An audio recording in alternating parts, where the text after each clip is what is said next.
படத்தோட ஸ்டார்டிங்ல ஒரு குட்டி பையன் படுத்துக்கிட்டே போன் ஓடிக்கிட்டு இருக்கான். அவனுக்கு பிடிச்ச ஃபேவரட் ஷோ பார்த்துட்டே இருக்கும் போது இப்போ ஹால்ல இருந்து சத்தம் வருது. அவங்க அப்பா அம்மா 2 பேரும் சண்டை போட்டுக்கிட்டு இருக்காங்க. இவனால பேச முடியாது, ஆனா பேசுறவங்களோட வார்த்தைகளை இவனால அப்சர்வ் பண்ண முடியும். என்ன ஆச்சுன்னு சொல்லிட்டு இவன் பார்த்துட்டு இருக்க நேரத்துல அவனோட போனோட ஸ்கிரீனுக்குள்ள ஒரு பயங்கரமான குரல் கத்துற மாதிரி சத்தம் கேக்குது. இப்போ நைட்டு அவன் தூங்கிட்டே இருக்கும் போது சார்ஜ்ல வச்ச போன்ல இருந்து சவுண்ட் கேக்கு. இவனை போனை செக் பண்றான், அதுல எதுவுமே இல்ல. பசிக்குது அவனுக்கு, சரி தண்ணி குடிக்கலாம்னு சொல்லிட்டு எழுந்து போறான். அம்மா கிட்ட போலான்னு பார்த்தா அம்மா தூங்கிட்டு இருப்பாங்க, ஆனா அப்பா பக்கத்துல இருக்க மாட்டாரு. என்னாச்சுன்னு சொல்லி ஹால்ல போய் பார்த்தா அவர் சோஃபால படுத்துக்கிட்டு இருப்பாரு. அவனுக்கு தேவையானதா எடுத்துட்டு வந்து குடிச்சிட்டு இருக்கும் போது இப்போ போன்ல சவுண்ட் கேக்குது. பார்த்தா அதுல ஒரு ஸ்டோரி வருது. அதுல மிஸ் அண்டர்ஸ்டாண்ட் மான்ஸ்டர் அப்படின்ற கதை. அது அந்த கதையில லாரின்னு ஒரு மான்ஸ்டர் இருக்கும். அந்த மான்ஸ்டர் நீங்க நினைக்கிற மாதிரி மோசமானது இல்ல, அது ரொம்ப ஃப்ரெண்ட்லியான மான்ஸ்டர். அந்த மான்ஸ்டரு எந்த பசங்க சோகமா யாருமே இல்லாம தனியா இருக்காங்களோ அவங்களுக்கு ஃப்ரெண்டா கம்பெனி கொடுக்க அந்த மான்ஸ்டர் வரும். அதுகிட்ட நீ ஃப்ரெண்ட் ஆனா அது உன்னை விடவே விடாது. அந்த கதையை பார்த்துட்டே இருக்கும் போது அவனுக்கு பயம் வருது. இப்போ லாக் பண்ண டோர் தானா ஓபன் ஆகுது. அவனும் போய் கதவை லாக் பண்ணிடுறான். நான் திரும்ப அது ஓபன் ஆகுது. என்னடா அது க்ளோஸ் பண்ண டோர் எப்படி ஓபன் ஆயிட்டே இருக்குன்னு சொல்லி இருக்கிற எல்லா பொருளையும் கதவு கிட்ட வச்சுட்டு வேகமா பெட்ஷீட் எடுத்து முடிக்கிறான். நம்மள நிறைய பேர் பயமா இருந்து இந்த விஷயத்த பண்ணுவோம்ல, அதேதான் அவனும் பண்றான். ஆனா அவன் கிட்ட ஏதோ ஒரு உருவம் உருண்டுகிட்டே வர மாதிரி இருக்கு. பயந்து போயிடுறான், அலற ஆரம்பிக்கிறான். இப்ப வேகமா அவங்க அம்மா ஓடி வராங்க. என்னாச்சுடா, என்னாச்சு, இந்தா போனை பிடி, உனக்கு என்ன தோணுன்றத சொல்லு அப்படின்றத சொல்றாங்க. அவனால பேச முடியாது, அதனால போன்ல ஒரு ஆப் இருக்கும். அதுல ஒவ்வொரு வார்த்தைக்கும் ஒரு சிம்பிள் இருக்கும். அதை அவன் கிளிக் பண்ணி ஒரு சென்டென்ஸா சொல்லுவான். வீட்டுக்குள்ள ஒரு மான்ஸ்டர் இருக்கு அப்படின்றத சொல்லவும் அவங்க அம்மா அப்படியெல்லாம் இல்ல, அது ஒரு கனவா இருக்கும், நீ தூங்குன்றத சொல்லி அவனை தூங்க வைக்கிறாங்க. அடுத்த நாள் காலையில அவங்க அம்மா அப்பா கிட்ட அவனை முழுசா நான் தான் பாத்துக்கிறேன், நீங்க அவனை கேரே பண்ணிக்க மாட்டேன்னீங்க, நைட் கூட ஒழுங்கா தூங்கல, பேய பார்த்து பயந்துட்டான்னும் போது குழந்தைங்கன்னா இப்படி கனவு கண்டு பயப்படுது சாதாரண விஷயம் தானே, அதுக்கு எதுக்கு இவ்வளவு பெரிய ப்ராப்ளமா கிரியேட் பண்ணுன்னு சொல்லி இவங்க பேசிட்டே இருக்கும் போது அந்த குட்டி பையன் வரான். அவங்க திங்ஸ் எல்லாம் பாக்ஸ்ல பேக் பண்ணி வைக்கிறாங்க. இதை பார்த்து அந்த குட்டி பையனும் நம்ம இங்க இருந்து போக போறோமா அப்படின்ற கேள்வியை கேட்கும் போது இல்ல கண்ணா நம்ம எங்கேயும் போறது இல்ல அப்படின்னு சொல்லிட்டு அவனை ஸ்கூல்ல அனுப்பிடுறாங்க. இப்ப கிளாஸ் எடுத்துக்கிட்டே இருக்கும் போது ஹீரோ பக்கத்துல ஒரு லேடி இருப்பாங்க. அதனால பேச முடியாதனால அவங்களுக்கு ஹெல்ப் பண்ணுவாங்க. இப்போ டீச்சர் ஒரு கொஸ்டின் கேட்கும் போது ஹீரோ கிட்டதான் கேக்குறாங்க. போன்ல பதில சொல்றான். அது தப்பான பதில், ஆனா அதுக்கு ஆன்சர் சொல்ல ட்ரை பண்ணனால அவனை பாராட்டுறாங்க. அந்த கிளாஸ்ல இன்னொரு குட்டி பையன் இருப்பான். சார் என்கிட்ட போனை எடுத்துட்டு வரக்கூடாதுன்னு நீங்க சொல்லிருக்கீங்க, அப்ப எப்படி ஹீரோ கிட்ட மட்டும் போன் இருக்கும், அவங்க கிட்ட போன் இருக்க கூடாதுன்னு, அதை வாங்கி பிடிங்க சார், இல்லைன்னா அவனை ஸ்கூல்ல விட்டு வெளியே அனுப்புங்க போது உன்ன மாதிரி அந்த பையன் கிடையாது, அவன் கொஞ்சம் வித்தியாசமான பையன், அவனுக்கு போன் ரொம்ப ஹெல்ப்ஃபுல்லா இருக்கும், அதனாலதான் கொடுக்குறோம் அப்படின்றத சொல்லும் போது அந்த குட்டி பையன் ஹீரோவை பார்த்து முறைக்கிறான். இப்போ ஸ்கூல் முடிஞ்ச பிறகு எல்லா பசங்களும் அங்க வந்து போயிட்டே இருக்காங்க. ஆனா ஹீரோக்கு ஃப்ரெண்டே இல்ல. அதனால ஒரு கார்ட்டூனை பார்த்துட்டே இருக்கும் போது ஒரு பையன் கிட்ட வரான். நம்ம விளையாடலாமா, அந்த கிரவுண்டுக்கு போய் நில்லு, நான் ஃப்ரெண்ட்ஸ் எல்லாம் கூட்டிட்டு வரேன் அப்படின்னு சொல்லும் போது ஹீரோக்கும் சரி ஓகே நான் போறேன் அப்படின்னு சொல்லிட்டு அந்த இடத்துக்கு போறான். அது ஒரு காலி கிரவுண்டு, சுத்தி பில்டிங் எதுவுமே இருக்காது. அவன் நின்னுக்கிட்டே இருப்பான். ரொம்ப நேரமா யாரும் வந்திருக்க மாட்டாங்க. போனை ஃப்ரெண்ட்ஸ் யாராவது இங்க இருக்கீங்கன்னு சொல்லிட்டு பிரஸ் பண்ணிக்கிட்டே இருப்பான். இப்போ 3 பசங்க வருவானுங்க. என்னடா நீ மட்டும் போன் வச்சுக்கிட்டு இருக்க, நீ என்ன பெரிய ஆளா, டேய் அவனால தான் பேச முடியாதுல்ல, அவன் கிட்ட என்கிட்ட கேட்கலன்னு சொல்லிட்டு குட்டி பையனை போட்டு எல்லாமே புல்லிங் பண்ண ஆரம்பிப்பாங்க. அவனுக்கு கோவம் வந்துடும். என்ன இப்பெல்லாம் பண்ணாதீங்க, உன்னை பார்த்தாலே எனக்கு பிடிக்கலன்னு சொல்லிட்டு போன்ல ரெக்கார்ட் பண்ணி காமிக்கும் போது ஓ உனக்கு அவ்வளவு திமிர ஆயிடுச்சா, என்கிட்டே நீ பதில் பேசுறியான்னு சொல்லிட்டு அவன் போனை பிடிங்கி தூக்கி போட்டுறாங்க. பசங்க வந்து ஓடி போயிடுறாங்க. இப்போ இந்த குட்டி பையனுக்கு பேசவும் முடியாது, ஹெல்ப்புக்கு யாரையும் கூப்பிட முடியாது. போனை எல்லா இடத்துலயும் தேடிக்கிட்டே இருப்பான். இப்ப அந்த குட்டி பையனோட அம்மா ஒரு கிளாஸ்ல பேசிட்டு இருப்பாங்க. அவனோட ஸ்பீக்கிங் பிராக்டிஸ்க்காக ஒரு டியூஷன் கூட்டிட்டு வந்திருப்பாங்க. அங்க இருக்கிற மேம் கிட்ட அவன் எவ்வளவு பயனான்னு தெரியுமா, அவன் கண்ணை பார்த்தேன், அவன் ரொம்ப ஃபீல் பண்ணான், லோன்லியா அங்க இருந்தான், அவனால அவன் எப்படி ஃபீல் பண்றான்னு சொல்ல கூட முடியல, நான் தான் போய் அவனை கூட்டிட்டு வந்தேன் அந்த இடத்துல இருந்து, ஏன் பசங்க இப்படி பண்றான்னு சொல்லி அவங்க வேதனையா பேசிட்டே இருக்கும் போது நீ ஒன்னும் கவலைப்படாத, உன் பையன் கண்டிப்பா பேசிடுவான்னு சொல்லிட்டு அந்த மேம் பிராக்டிஸ் பண்ணிட்டு இருக்காங்க. ஆனா அவனால ஒரு வேர்டை கூட ப்ராப்பரா ப்ரொனவுன்ஸ் பண்ணவே முடியல. இப்ப அந்த மேம் உன் பையனுக்கு ஃப்ரெண்ட்ஸ் இல்ல, ஃப்ரெண்ட்ஸ் இருந்தாங்கன்னா அவன் கூட பேச பேச அவனுக்கும் நல்ல பேச்சு தரமா வளர ஆரம்பிக்கும், நீ பேசாம அவனுக்கு ஒரு ஃப்ரெண்டை கிரியேட் பண்ண, உனக்கு தான் தெரியும்ல என் ஃப்ரெண்டு கூட எனக்கு சண்டே ஆயிடுச்சு, அதனால அவன் பையன் கூட என் பையனும் பேசுறது இல்ல போது அது பாஸ்டல் நடந்தது, நீ தான் உன் பையனுக்கு ஃப்ரெண்டு வேணா சப்போர்ட் பண்ணணும், அதை ட்ரை பண்ண, அப்பதான் அவன் பேச தொடங்க ஆரம்பிப்பான் அப்படின்றத சொல்றாங்க. இப்ப அவங்க ஒரு ஷாப்புக்கு போறாங்க. ஏன்னா குட்டி பையனோட போனை காணாம போயிருக்கும். அவனுக்காக ஒரு போன் வாங்கதான் போயிருப்பாங்க. ஆனா அவங்களால வாங்க முடியாது, அதனால ரிட்டர்ன் வீட்டுக்கு வந்துருவாங்க. அவங்க அப்பா நைட்டு செக் போஸ்ட்ல வேலை பார்த்துக்கிட்டு இருப்பா, நைட் ஷிஃப்ட் தான். அப்படி ஒரு வேலை பார்த்துக்கிட்டே இருக்கும் போது அங்க இருந்த லைட்டும் சேரும் ஒழுங்காவே ஒர்க் ஆகாது, கொஞ்சம் பிளிங்க் ஆகி எல்லாம் மூவ் ஆயிட்டு இருக்கும். அப்பதான் அவர்கிட்ட தொலைஞ்சு போன பொருட்கள் இருக்கக்கூடிய ஒரு பெட்டியை பாப்பாரு. அதுல ஒரு டேப் இருக்கும். வாங்கிட்டு அவர் போன்லயே இது தொலைஞ்சு போனதானே அவங்க கிட்ட கொடுக்கலாம்னு சொல்லிட்டு அந்த போனை பார்த்துட்டே இருக்கும் போது இப்போ லைட் பிளிங்க் ஆகி வந்துகிட்டே இருக்கு. ஏன் இருக்குன்னு சொல்லிட்டு அதை செக் பண்ணும் போது அவருக்கு முன்னாடி ஒரு பேயோட உருவம் இருக்கு. காத்துல பேப்பர் எல்லாம் பறந்து போய் அதுல படுது. அவர் டக்குன்னு திரும்பி பார்க்கும்போது அந்த இடத்துல எதுவுமே இல்ல. நிறைய அமானுஷமான குரல் கேட்டுக்கிட்டே இருக்கு. அவர் தனியா இருக்கனால கொஞ்சம் பயந்துகிட்டே இருக்காரு. என்ன சவுண்ட் கேக்குதுன்னு பாத்துட்டே இருக்கும் போது இப்ப 2 கப்பல் போவாங்க. டக்குன்னு அவங்க போறத பார்த்து அவரு பயந்தே போயிருவாரு. இப்ப வீட்டுக்கு வந்து அவங்க அப்பா கிட்ட டேப் கொடுக்குறாங்க. அவர் ரொம்ப குஷியாயிரான். எடுத்த உடனே போய் சார்ஜ் வைக்கிறான். இப்ப அவங்க அம்மாவும் நடந்த எல்லா விஷயத்தையும் சொல்றாங்க. என் பையன் சீக்கிரமா பேச தொடங்கினான்னா நல்லது. அவன் இப்படி கஷ்டப்படுறத என்னால பார்க்க முடியல. சில நேரத்துல அவன் பேச முடியாம அவன் கண்ணாலேயே அவனோட எமோஷனல காமிக்கிறான். என்னால முடிஞ்ச அளவுக்கு அவனுக்கு பேச்சு திறமை வரதுக்கு நான் என்னென்னவோ பண்றேன். அதனால முடியலன்னு சொல்லி ரொம்ப எமோஷனலா பேசும்போது நீ ஏன் வருத்தப்படுற, அவன் இப்பவே நல்லா தானே இருக்கான், நீ உன்னை ஸ்ட்ரெஸ் ஆக்கிக்காதன்னு சொல்லுவாரு. இவங்களுக்கும் அவங்க கணவருக்கும் அதிகமான சண்டைகள் வந்துகிட்டே இருக்கும். இப்போ டேப்ல சார்ஜ் ஆன பிறகு அதுல ஸ்னாப்ல வரக்கூடிய இமேஜ் எல்லாம் பார்த்துக்கிட்டே இருக்கும் போது இப்போ கபோர்ட்ல இருந்தோ ஒரு இமேஜ் தெரியுது. ஏன்னா அது நான் மட்டும் தானே ரூம்ல இருக்கேன், எப்படி இது 2வது ஃபேஸ் ரிஃப்ளெக்ஷனா ஆகுதுன்னு சொல்லிட்டு அவன் பயந்துட்டே இருக்க. திரும்பவும் அது வருது.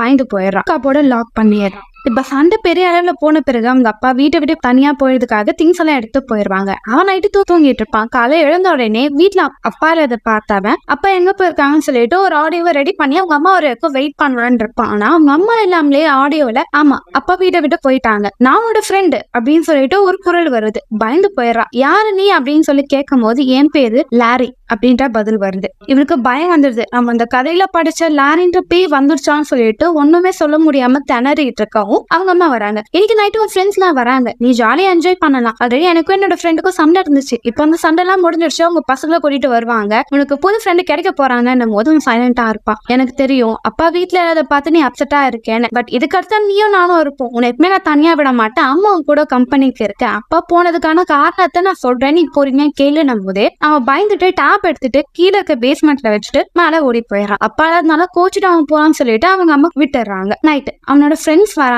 அந்த பால் 3 பசங்க, அதுல ஒரு பையனோட அம்மாவும் கூட வராங்க. இந்த லேடிக்கும் ஹீரோட அம்மாக்கும் ஆல்ரெடி ஒரு சண்டை வந்திருக்கும், அதனால பிரிஞ்சிருப்பாங்க. இப்ப அந்த சண்டையெல்லாம் விட்டுட்டு குழந்தைங்களுக்காக ஒண்ணு சேர்ந்திருப்பாங்க. ரொம்ப நாளாச்சு உன்னை பார்த்து, சரி பசங்க ஹாய் சொல்லுங்க அப்படின்னு சொல்லிட்டு எல்லாம் பேசிட்டே இருக்கும் போது ஹீரோ மட்டும் ரொம்ப சைலண்டா தூரமா நின்று கையில இருக்கிற விரல்கள் எல்லாம் உடைச்சிக்கிட்டு இருப்பான். ஏன் இப்படி பண்றான போது சம்டைம்ஸ் அவன் கொஞ்சம் ஷையா இருந்தாலோ இல்ல கொஞ்சம் பயந்தானோ அப்படி பண்ணுவான், நீ கவலைப்படாதீங்க அவன் கூட ஃப்ரெண்ட்லியா இருப்பான்னு சொல்லிட்டு நைட்டு பசங்க எல்லாரையும் ஒன்னா தூங்க வைக்கிறாங்க. அப்படி எல்லாமே தூங்கிட்டே இருக்கும்போது கரெக்டா பேஸ்மெண்ட் கீழே தான் இவங்க எல்லாம் தூங்கிட்டு இருப்பாங்க. அது ரொம்ப பெரிய பேஸ்மெண்ட்ல சின்ன ஒரு ஸ்டெப்பு கீழே இருக்கிற லாக்கர் தான். அங்கதான் டேப் வச்சிருப்பான். எங்க நைட்டு திரும்பவும் அதுல இருந்து மியூசிக் வருமா கதைகள் வருமான்னு பயந்துகிட்டு இருக்கும் போது பசங்க எல்லாம் என்னடா நீ அங்கேயே பாத்துக்கிட்டு இருக்க, அங்க என்ன சீக்கிரட்டா கேண்டி ஏதாவது வச்சிருக்காங்களா, இருந்தாலும் இருக்கும், இவனால தான் பேச முடியாதுல, அவ நம்மள தேடி பார்க்கலாம்னு சொல்லிட்டு பசங்க என்ன அந்த இடத்த தேட ஆரம்பிக்கிறாங்க. டேய் இங்க எந்த சாக்லேட்டும் இல்ல, இந்த ஓட்டு டேப் தான் இருக்கு அப்படின்னு சொல்லி அதை ஆன் பண்ணி பார்த்தா அதுல திரும்பவும் அந்த மிஸ் அண்டர்ஸ்டாண்ட் மாஸ்டர் சொல்லி கதை வருது. ஓ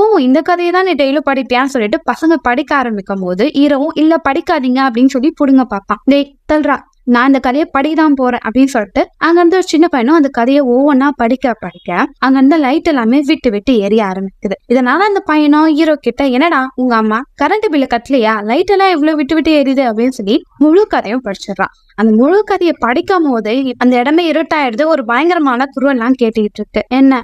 என்னையே பயமுத்திரியான போது ஹீரோ பயந்துட்டு பக்கத்துல அந்த லைட்டு பக்கத்துல போய் பயந்து நிற்பான். இவன் மொழியே சரியில்லையடா, நம்ம ஏதாவது தப்பா பண்ணிட்டோமோ அப்படின்னு பேசிட்டே இருக்கும் போது இப்போ கேமராவை ஆன் பண்ணி ஹீரோ பார்ப்பான். இருட்டுல எல்லாத்தையும் செக் பண்ணும் போது கிச்சன் பக்கத்துல ஒரு மாஸ்டர் நிக்கிற மாதிரி உருவம் தெரியுது. பசங்க எல்லாம் பயந்து போயிருவாங்க, அலற ஆரம்பிப்பாங்க. ஹீரோட அம்மாவும் குழந்தைங்க ஏதோ விளையாடிட்டு இருப்பாங்கன்னு சொல்லிட்டு அவங்க தூங்கிடுறாங்க. இப்ப வந்து ஒரு பையனாட்டே இதெல்லாம் சும்மாடா, இங்கெல்லாம் பேயெல்லாம் இருக்காது, நான் போய் நிக்கிறேன் பாருங்க அப்படின்னு சொல்லிட்டு அவன் கிச்சன் பக்கத்துல நிக்கிறான். பாத்தியா நான் சொல்லல, இதெல்லாம் சும்மா ஒரு இருட்டுல பாக்குற இல்யூஷன் தான், பேயெல்லாம் இங்கெல்லாம் இருக்காது, நான் பார்த்தேங்க வந்து நிக்கிறேன்னு சொல்லிட்டே இருக்கும்போது அங்க அந்த பொருள் எல்லாம் நகர்ந்து அந்த பையனை யாரோ கழுத்து நசுக்கிற மாதிரி விஷயம் தெரியுது. எல்லா பசங்களும் அலற ஆரம்பிச்சுறாங்க. ஹீரோட அம்மா அங்க வராங்க. அந்த பையனோட நிலைமையை பார்த்து வருத்தப்படுறாங்க. அந்த பசங்களோட பேரண்ட்ஸும் வந்துடுறாங்க. எதனால இப்படி நடக்குது, யார் இதை பண்ணான்னு கேட்கும் போது அந்த அடிவாங்கின பையன் பதிலே பேசாம சைலண்டா இருக்கான். ஆனா கூட இருக்கிற பசங்க இது எல்லாத்துக்கும் காரணம் ஹீரோ தான் இப்படி எல்லாத்தையும் பண்ணான்னு சொல்லும் போது அங்க வந்து பேரண்ட்ஸ் எல்லாருமே ஹீரோ தப்பா நினைச்சிட்டு அங்க வந்து போயிடுறாங்க. இப்ப ஹீரோட அம்மா என்னென்ன நடந்தது, எப்பறம் அந்த டேபிள் நகர்ந்தாங்க போச்சு, நீ ஏதாவது பண்ணியா அப்படின்னு கேட்கும் போது அம்மா நான் எதுவுமே பண்ணல அவன் சொல்லுவான். நீ எதுவுமே பண்ணலன்னா அப்ப எப்படி இந்த சம்பவம் எல்லாம் நடந்ததுன்னு சொல்லி அவங்க கோவத்துல கத்தி விட்டுறாங்க. ஆனா அவன் பயந்துட்டே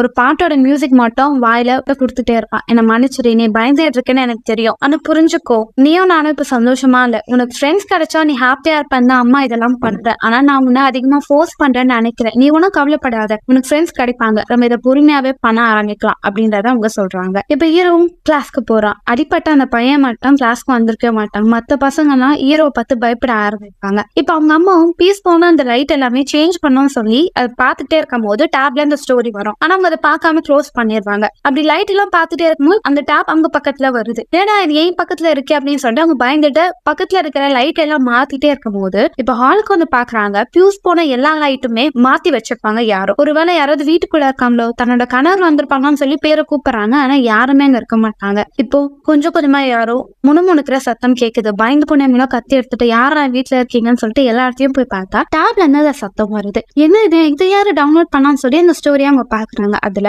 உன் பையன் எனக்குதான், கிட்டதான் இருப்பான், உன்கிட்ட வரவே முடியாதுன்ற மாதிரி வார்த்தைகள் கேட்கும். பயந்து போயிடுவாங்க. யாரா என்ன வாட்ச் பண்றது, என் பையன் எனக்கு மட்டும்தான். கேமரா மட்டும் டேப் போட்டு ஒட்டிட்டு அங்க வந்து போறாங்க. ஆனா அதுல இருந்து நான் உன்கிட்ட இருந்து எடுத்துருவேன் குரல் கேட்டுக்கிட்டே இருக்கு. பயந்து போன அவங்களும் வேகமா ஸ்கூலுக்கு போறாங்க. அவங்க பையனா கூட்டிட்டு வராங்க. எனக்கு தெரியும் நீ சொன்னதை நான் நம்பல, ஆனா உண்மைதான், வீட்டுக்குள்ள ஒண்ணு இருக்குடா அப்படின்னு சொல்லும் போது இப்ப அவங்களுக்கு அவங்க ஃப்ரெண்டு கிட்ட இருந்து கால் வரும். அதாவது அடிப்பட்ட அந்த பையன் பேச்சு இல்லாம 2 நாளா வீட்லயே இருக்கான்ற மாதிரி பாக்குறதுக்காக வீட்டுக்கு போறாங்க. ஹீரோ அந்த பையன் கிட்ட டேப்ல நான் மன்னிச்சிரு அப்படின்னு சொல்லிட்டு ஒரு ஆடியோ பிளே பண்ணுவாங்க. அம்மாவும் அவங்க வீட்டுல இருந்து என் வீட்டுக்கு வந்ததுல இருந்து ஒழுங்கா சாப்பிடுறது இல்ல, ஸ்கூலுக்கு போக மாட்டேன்டா, வாய் திறக்க மாட்டேன்டா, பயப்படுறா, எதனால இப்படி நடக்குது நீங்களாவது பாருங்க அப்படின்றத சொல்லியிருப்பாங்க. அந்த குட்டி பையனும் இப்ப பேசுவான். லாரி தான் என்ன பயமுறுத்துதுன்னும் போது என்னடா சொல்ற, அந்த ஸ்டோரி நான் படிச்சேன், அந்த லாரி இப்போ என்ன பயமுறுத்துது, எங்க பார்த்தாலும் அதோட உருவம் எனக்கு இருக்கிற மாதிரியே தெரியுது, அதனாலதான் நான் பயந்து போறேன், ஹீரோக்கோ இதுக்கோ எந்த சம்பந்தமும் இல்ல. இது கேட்டு அவங்க அம்மா பயந்து போயிடுவாங்க. அப்ப அந்த வீட்டுல அந்த ஆவி இருக்கிறது உண்மை, அதனால தன்னோட பையனுக்கு ஆபத்து வரலாம்னு சொல்லிட்டு வீட்டுல இருக்கிற எல்லா திங்ஸும் பேக் பண்ணிட்டு அவங்க கணவரை தேடி போலான்னு பாக்குறாங்க. ஆனா ஹீரோ பயப்படுறான். நீ அவனை கவலைப்படாத, அம்மா கூட தான் இருப்பேன்னு சொல்லிட்டு திங்ஸ் எடுத்து கீழே வான்றத சொல்றாங்க.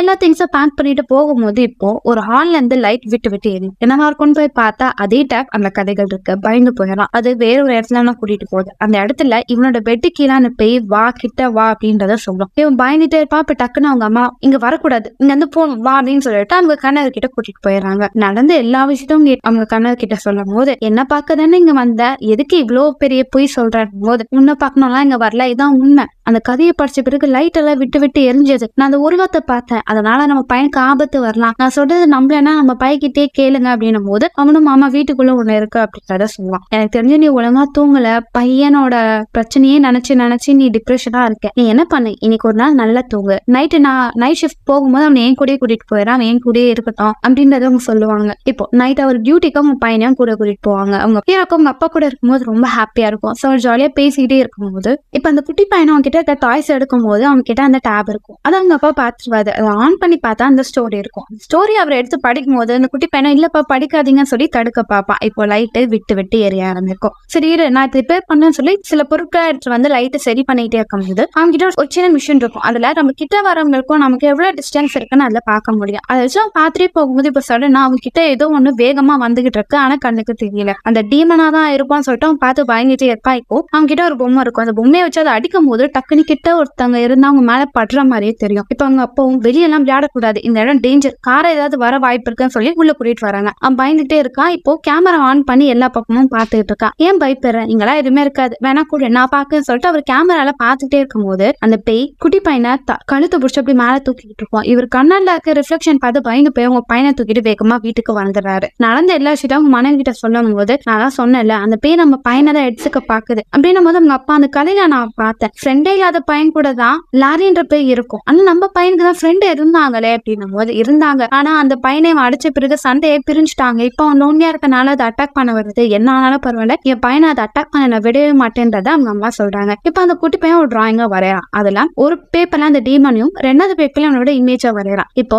லைட் இதை காமிக்கும் போது அது இவன் கிட்ட வர மாதிரி தெரியுது. இதை பார்த்தவங்க அப்பாக்கோ எனக்கு இப்ப புரிஞ்சிச்சு. அவன் என்ன சொல்ல வரானா, லைட் மூலியமாவோ இல்ல இன்டர்நெட் மூலியமாவோ அந்த பேய் நம்மள அட்டாக் பண்ண வரலாம். அப்ப அதை நம்ம கிட்ட இருக்காம இருந்தா பையனுக்கு ஆபத்து இல்லைன்னு சொல்லி அவங்க என்ன பண்ணுவாங்கன்னா அவன் கிட்ட இந்த போன் எல்லாத்தையும் அடிச்சு உடைச்சிருவாங்க. இதெல்லாம் பண்ண பிறகு இந்த விஷயத்த அவங்க டியூஷன் மேம் கிட்ட ஹீரோட அம்மா சொல்லும் போது, இங்க பாருங்க, குழந்தைக்கு இமேஜினேஷன்லாம் அதிகமா இருக்கும், நீங்க அவனோட அம்மாவா இருக்கனால அவனுக்கு நீங்க சப்போர்ட் பண்றீங்க, கண்டிப்பா பேய் பீசஸ் எல்லாம் இருக்காது, லைட் விட்டு எரியறதுக்கு கரண்ட் இஷ்யூ கூட இருக்கலாம், அவனுக்கு இப்பெல்லாம் சப்போர்ட் பண்ணாதீங்க, கூட சீக்கிரத்துல அவன் பேசத்தான் போறான் அப்படின்றத அவங்க சொல்லுவாங்க. ஸ்கூல்ல அந்த குட்டி பையனோட போன்ல கார்ட்டூன் பார்த்துட்டே இருக்கும் போது அந்த அடி வாங்கின பையன் வருவான். அவனும் அவன் கிட்ட நீ என்ன பாத்துட்டு இருக்க அப்படின்னும் போது பேசிட்டே இருக்கும்போது உனக்கு எனக்கு பிடிக்காது தானே போது பிளாஷ்பேக்ல என்ன இருக்கும்னா இந்த குட்டி பையனும் இவனா பெஸ்ட் ஃப்ரெண்டா இருந்திருப்பாங்க. ஆனா ஹீரோ அந்த பையனோட மூஞ்சில ஒரு கிக்க கொடுத்திருப்பான். அதனால பெரிய சண்டை இருக்கும். பேரண்ட்ஸ் 2 பேரும் குழந்தைங்க சண்டை போட்டது பெரிய இஷ்யூவா அப்படியே பிரிஞ்சிருப்பாங்க. ஹீரோ கிட்ட இந்த குட்டி பையன் பேசணும்னு நினைக்கும் போது ஹீரோட அம்மா அவனுக்கு உன்னை பிடிக்காது, உங்ககிட்ட பேசவே மாட்டான், அவனை பார்க்கவே அவனுக்கு பிடிக்கலன்றத சொன்னான்னு சொல்லி இந்த குட்டி பையன் கிட்ட சொல்லியிருப்பாங்க. ஆனா உண்மையா ஹீரோ அப்படி எதுவுமே சொல்லியிருக்க மாட்டான். இவனை அடிச்சனால அவன் வருத்தப்பட்டுட்டு தான் இருப்பான். சோ பேரண்ட்ஸ் சண்டை போட்ட காரணத்தினால பசங்களால ஒண்ணு செஞ்சுக்க முடியாது. நடந்த எல்லா விஷயத்தையும் இந்த குட்டி பையன் சொல்லும் போது அவன் என்ன மன்னிச்சிரு, எனக்கும் ஃப்ரெண்ட் ஆகணும் தான் ஆசை, அது மட்டும் இல்லாம இப்ப நம்ம 2 பேருக்கும் லாரியை பத்தி தெரியும்ல, ரொம்ப ஃப்ரெண்ட் ஆயிடலாம்னு சொல்லிட்டு 2 பேரும் நல்லா ஃப்ரெண்ட்லியா பேச ஆரம்பிப்பாங்க. இப்ப நைட் ஹீரோட அப்ப வேலை பார்த்துட்டே இருக்கும்போது அவர் போனா அந்த ஸ்டோரி வருது. அப்படி இந்த ஸ்டோரியில என்னதான் இருக்குன்னு சொல்லிட்டு முழு ஸ்டோரியை படிக்கிறாரு. அப்படி படிக்கும் போது அந்த ஸ்டோரியில லாரி உங்களுக்கு ஃப்ரெண்ட் ஆன பிறகு அது உங்களை எடுத்துக்கும், அது யாருக்கும் உங்களை கொடுக்காதுன்ற மாதிரி அந்த வார்த்தைகளா இருக்கும். பார்த்துட்டே இருக்கும்போது இப்போ உரும்புற சத்தம் கேட்கும். கேமரால பாப்பாரு, அந்த இடத்துக்கு அந்த பேய் வந்துரும். அது கிட்ட இருந்து மாட்டிக்க கூடாதுன்னு சொல்லி காரை டிரைவ் பண்ணிட்டு வேகமா ஓட்டிட்டு போவார். ஆனா அது அவர்கிட்ட வந்து அவரை பயமுறுத்தும் ஒரு கார் ஆக்சிடென்ட் ஆகிடும். இப்ப அந்த குட்டி பையன் ஹோம்ஒர்க் பண்ணிக்கிட்டே இருப்பான். அவங்க அம்மா சமைச்சிட்டு இருப்பாங்க. இப்ப உங்களுக்கு ஒரு போன் கால் வரும். அதுல அவங்க கணவருக்கு ஆக்சிடென்ட் ஆயிடுச்சு, அவர் இப்ப அன்கான்சியஸா இருக்காங்க அப்படின்னு சொல்லும் போது இதை கேட்டு அவங்க மனைவி வருத்தப்படுவாங்க. போனை பார்த்துட்டே இருக்கும் போது அவங்க போன்ல அந்த கதைகள் வருது. பார்த்து பயந்து அந்த போனை தூக்கி அடிச்சிருவாங்க. அது மட்டும் இல்லாம உள்ள இருக்கிற எல்லா போனையும் எடுத்து வெளியே கொட்டிடுவாங்க. இப்போ டிவில ஒரு கார்ட்டூன் ஓடிட்டு இருக்கு, நீதான் அதை பிளே பண்ணியான்னு அவங்க பையன்கிட்ட கேட்கும் போது நான் இல்லமா அப்படின்றத சொல்லிடுறான். இப்ப அந்த டிவில லாரி உன்னை தூக்க போகுது, நீ எனக்கு சொந்தமானவன் அப்படின்ற மாதிரி வார்த்தைகள் வரும். அதனால அவங்க அம்மா கோவப்படுவாங்க. யாரு நீ, ஏன் இதெல்லாம் பண்ணிட்டே இருக்கேன் போது இந்த உலகத்துல யார் லோன்லியா சோகமா இருக்காங்களோ அவங்கள நான் இந்த ஸ்கிரீன்குள்ள இழுத்துட்டு போயிருவேன். இப்போ உன் பையன் லோன்லியா இருக்கா, அவனையும் நான் கூட்டிட்டு போக போறேன்னு சொல்லும் போது அவங்க அம்மா பயந்துறாங்க. வீட்டுக்குள்ள இருக்கிற எல்லா எலக்ட்ரானிக்கல் ஐட்டத்தையும் எடுத்துட்டு வந்து வெளியே தூக்கி போட்டுருவாங்க. அப்படி பண்ணிக்கிட்டே இருக்கும்போது இந்த சத்தத்தெல்லாம் கேட்டு அந்த குட்டி பையனுக்கு பயம் வந்துடும், கத்திக்கிட்டே இருப்பான். வாய முடியும் சொல்லி இவங்க டென்ஷன்ல திட்டிடுவாங்க. இப்போ அவன் சோகமா இருக்கும்போது என்னை மன்னிச்சிட்டு, அம்மா உன் நல்லதுக்காக தான்டா பண்றேன், நீ என்ன வெறுக்கிறேன்னு தெரியும், ஆனா புரிஞ்சுக்கோ இது ஆபத்தானது, இப்ப அப்பாக்கு ஆக்சிடென்ட் ஆயிடுச்சு, அது கூட இந்த பேய் தான் பண்ணிருக்கோம் அப்படின்னு சொல்லும் போது அவன் பயந்து போயிடும். இப்ப இங்க இருந்து தப்பிக்கலாம் சொல்லி வெளியே வந்து பார்த்தா வெளியே எல்லா கரண்ட்டும் போயிருக்கும். அது மட்டும் இல்லாம இப்ப வெளியே போட்ட அந்த எலக்ட்ரானிக்கல் ஐட்டத்துல இருந்து அப்படியே அந்த பேய் வீட்டுல நோக்கி வருது. இதனால இவங்க பயந்து போய் ஒரு தூணு கிட்ட ஒளிஞ்சுக்கிறாங்க. ஆனா அது இவங்க நோக்கி வருது. பெட்ரூம் கிட்ட ஒளிஞ்சுக்கிட்டே இருக்கும் போது அந்த பையன் பயப்பட ஆரம்பிக்கிறான். அதனால அவங்க அம்மா அவன் பயப்படக்கூடாதுன்னு சொல்லி அவன் பாக்குற இந்த கார்ட்டூனோட மியூசிக்கா அவன் காது கிட்ட சொல்லிட்டே இருப்பாங்க. இப்ப அந்த குட்டி பையனும் அம்மா உங்களுக்கு என்ன பிடிக்கல தானே, பேசாம நான் அந்த பேய் கூடயே போயிருவா அப்படின்னு சொல்லும் போது இல்ல கண்ணா அம்மா கூட ரொம்ப பிடிக்கும், ஏன் இப்படி எல்லாம் சொல்லிக்கிட்டு இருக்க, அம்மா எப்பவுமே உனக்கு சப்போர்ட்டிவா இருப்பேன் அப்படின்னு சொல்லும் போது அவன் ஒரு பேப்பர்ல நீங்க எதுக்கு என் ஃப்ரெண்டு கிட்ட போய் சொன்னீங்க, உங்களால தான் எனக்கு ஃப்ரெண்டே கிடைக்கலன்ற மாதிரி இவன் பேப்பரை எழுதி காமிப்பேன், என்ன மன்னிச்சிடுறா, நான் ஏன் அப்படி சொன்னேன்னா நீ அவனை ஹர்ட் பண்ணிட்டு அதனால எல்லாம் உன்னை தப்பா நினைப்பாங்க, உன்னை அவங்க கிட்ட இருந்து ப்ரொடெக்ட் பண்ணணும்னு நினைச்சுதான் நான் அப்படி ஒரு பொய் சொன்னேன், மற்றபடி அம்மாக்கு உன்னை ரொம்ப பிடிக்கும், உனக்கு ஃப்ரெண்டு தேவைன்னு தான் அம்மா இதெல்லாம் பண்றேன் அப்படின்னு அவன் பேசிட்டே இருக்கும்போது இப்போ அந்த பேய் அப்படியே அவங்க ரூமுக்குள்ள வருது, கிட்ட நிக்குது. அவன் அதை பார்த்த பிறகு அவன் வாயால ஒரு வார்த்தையை சொல்ல ஆரம்பிக்கிறான். அந்த சத்தத்தை கேட்ட அந்த டீமன் இவனுக்கு கடிக்க வரும்போது அவங்க அம்மா அவனை தூக்கிட்டு வெளியே வேகமா ஓடி போறாங்க. அவனும் அம்மா பயப்படாதீங்க நான் அவங்க கூட இருக்கேன்னு சொல்லிட்டு அங்க இருந்து ஒரு கட்டை எடுத்துட்டு சுத்தி இருக்கிற எல்லா லைட்டையும் அடிச்சு உடைக்கிறான். ஏன்னா லைட் மூலியமா தான் அது டிராவல் ஆகி வருது, லைட் இல்லைன்னா அது வராதுன்னு சொல்லி வாமா அவங்களை கூட்டிட்டு போன்னு சொல்லிட்டு இழுத்துட்டு வேகமா ஓடி போறான். எங்கடா போற இருடா அப்படின்னு சொல்லும் போது இப்போ ஒரு காலியான கிரவுண்டு கிட்ட வரான். இந்த இடத்துல இந்த லைட்டும் இல்ல கரண்ட் இருக்காது, நம்மளுக்கு பிரச்சனை இல்லம்மா அப்படின்னும் போது அவங்க அம்மாவும் தேங்க்யூ நம்ம இப்ப சேவ் ஆயிட்டோம், இதுக்கடுத்த பிரச்சனையே வராது அப்படின்னு சொல்லும் போது அவனோட ஃப்ரெண்டு முன்னாடி ஒரு போன் இங்க தூக்கி போட்டிருப்பாங்க. அதுக்குள்ள அந்த பேய் வர ஆரம்பிக்கும். இதனால அம்மா பையன் 2 பேரும் வேகமா ஓடிக்கிட்டே இருப்பாங்க. அந்த புதர்ல ஓடிக்கிட்டே இருக்கும்போது நடுவுல ஒரு கார் இருக்கும். அதனால அம்மா நீ அந்த சைடு ஓடிவா நான் பிடிச்சுக்கிறேன்னு சொல்லி ஓடி வருவாங்க. ஆனா அந்த பேய் அவனை தரத்தனு இழுத்துட்டு போயிடும். இப்போ மரத்துக்கிட்ட அவனை வச்சுட்டு கையை கொடு நீ என்னோட ஃப்ரெண்ட் அப்படின்னு சொல்லும் போது அவன் யோசிச்சுட்டே இருப்பான். சரி நான் உன்னோட ஃப்ரெண்ட சொல்லி கை கொடுக்க வரும்போது டக்குன்னு அவங்க அம்மா கையை கொடுத்துருவாங்க. உனக்கு தெரியும் இல்ல டீமன், நானும் லோனியா தான் இருக்கேன், எனக்கும் ஃப்ரெண்ட் இல்ல, பேசாம என் பையனுக்கு பதில் நீ என்ன எடுத்துக்கோன்னு சொல்லும் போது அவங்க பையன் ஃபீல் பண்ணுவான். அம்மாவுக்கு எப்பவுமே உனக்கு பிடிக்கும், உன் நல்லதுக்காக அம்மா எந்த லெவல் வேணா போவேன்னு சொல்லிட்டு அவங்க பையன் கிட்ட ஐ லவ் யூன்னு சொல்லும் போது அவனும் அவங்க அம்மாவா ஐ லவ் யூன்னு சொல்ல ட்ரை பண்ணுவான். ஆனா அவனுக்கு வார்த்தைகள் வராது, அப்படியே கண்ணெல்லாம் கலங்க ஆரம்பிக்கும். அதை பார்த்து அவங்க அம்மா கஷ்டப்படுவாங்க. இப்ப அவங்க உடஞ்சு டக்குன்னு காணாம போயிடுவாங்க. இந்த டீமன் அவங்கள ஸ்கிரீன்குள்ள தூக்கிட்டு போயிடுது. இப்ப அடுத்த நாள் காலையில அந்த பையன் டியூஷன்ல இருப்பான். அந்த டியூஷன்ல இருக்கும்போது அவன் அம்மாக்கு என்ன பிடிக்கும்ன்ற வார்த்தை எழுதிருப்பான். அந்த மேமும் ஆமா உன் அம்மா உன்னை ரொம்ப அக்கறையா அன்பா பாத்துக்கிட்டாங்க, அவங்களுக்கு உன்னை எப்பவுமே பிடிக்கும் அப்படின்னு சொல்லும் போது இப்போ ஹீரோவோட அப்பா வர்றாரு. அவன் எப்படி பிராக்டிஸ் பண்ணிட்டு இருக்கான், நீங்க என்னெல்லாம் அவனுக்கு பண்ணணும்னு சொல்லுங்க, நான் அதெல்லாம் பண்றேன் அப்படின்னு சொல்லிட்டு அவரு, என் மனைவி போயிட்டாங்க, அவங்க நினைச்சு எனக்கு ரொம்ப வருத்தமா இருக்கு, அவன் என்னோட பையனுக்காக நிறைய வேலை செஞ்சா, அவன் பார்க்கும் போது மன்னிப்புன்ற ஒரு வார்த்தையை கேட்கணும்னு தோணுதுன்னும் போது கவலைப்படாதீங்க சார், உங்க ஒய்ஃப் எங்க போயிருக்க போறாங்க, கண்டிப்பா உங்களை தேடி வருவாங்க அப்படின்றத சொல்றாங்க. ஆனா ஹீரோக்கு மட்டும்தான் தெரியும் உங்க மனைவி வர முடியாத இடத்துக்கு போயிருக்காங்கன்னு. இப்போ பசங்க எல்லாம் விளையாடிட்டே இருக்கும் போது ஒரு பையன் நான் கூட ஃப்ரெண்ட் ஆகலாமான்னு சொல்லி ஹீரோ கிட்டயும் அவனோட ஃப்ரெண்டு கிட்டயும் கேட்கறாங்க. அவனும் நீ எங்க ஃப்ரெண்ட் ஆகும், ஆனா எங்களுக்கு ஒரு ப்ராமிஸ் பண்ணணும், லாரியோட ஸ்டோரி எங்களுக்கு தெரியும், அது ஃப்ரெண்ட் அதை வந்து அட்டாக் பண்ணும், அதனால நம்ம ப்ராமிஸ் பண்ணலாம் நம்ம எப்பவுமே ஃப்ரெண்டா ஒன்னா இருக்கணும்னு. அப்ப அது நம்ம கிட்ட வராது அப்படின்னு சொல்லி இவங்க எல்லாம் டீமா ஃப்ரெண்ட் ஆகிட்டு இருக்காங்க. இப்போ நைட் அந்த குட்டி பையன் தூங்கிட்டே இருக்கும் போது அந்த வீட்டுக்குள்ள அனுஷமான சத்தம் கேட்டுட்டே இருக்கு. அவனும் பயந்து கீழே போயிட்டே இருக்கான். இப்போ அவங்க அப்பா என்ன ஆச்சு, ஏதோ சவுண்டு கேக்குன்னு சொல்லிட்டு இவர் வெளியே வந்து பாக்குறாரு. அவங்க பையன் என்கிட்ட பேசி விளையாடிட்டு இருக்கான். ஒருவேளை திரும்ப அந்த டீமன் வந்துருச்சுன்னு சொல்லி ஒரு போன்ல பாக்குறாரு. பார்த்தா அந்த பையன் அவங்க அம்மா கூட விளையாடிட்டு இருப்பான். அவங்க அம்மா அவையான் கூட விளையாடிட்டு இருக்க பார்த்தா அவரு ரொம்ப சந்தோஷப்பட்டு கண் கலங்க ஆரம்பிப்பாரு. அவங்க அம்மா உங்க பையன் கூட விளையாடிக்கிட்டே என்ன ஆனாலும் பரவாயில்ல, அம்மா உன்னை எப்பவுமே பாதுகாப்பேன் அப்படின்னு சொல்றாங்க. இதோட இந்த படத்தை முடிக்கிறாங்க. சோ எப்படின்னு மக்களே படம் வித்தியாசமா இருந்ததுல. சோ எனக்கு ஆல்ரெடி கமெண்ட்ல ஒருத்தவங்க குட்டிஸ் பார்க்கக்கூடிய ஹாரர் மூவி கேட்டாங்க. கண்டிப்பா அது சூப்பரான ஹாரர் மூவி, குட்டி பசங்களோட சேர்ந்து நீங்க நல்லா பார்த்து என்ஜாய் பண்ணலாம். அடுத்த ஒரு வித்தியாசமான படத்தை நான் உங்களை சந்திக்க வரேன். Until then, bye bye.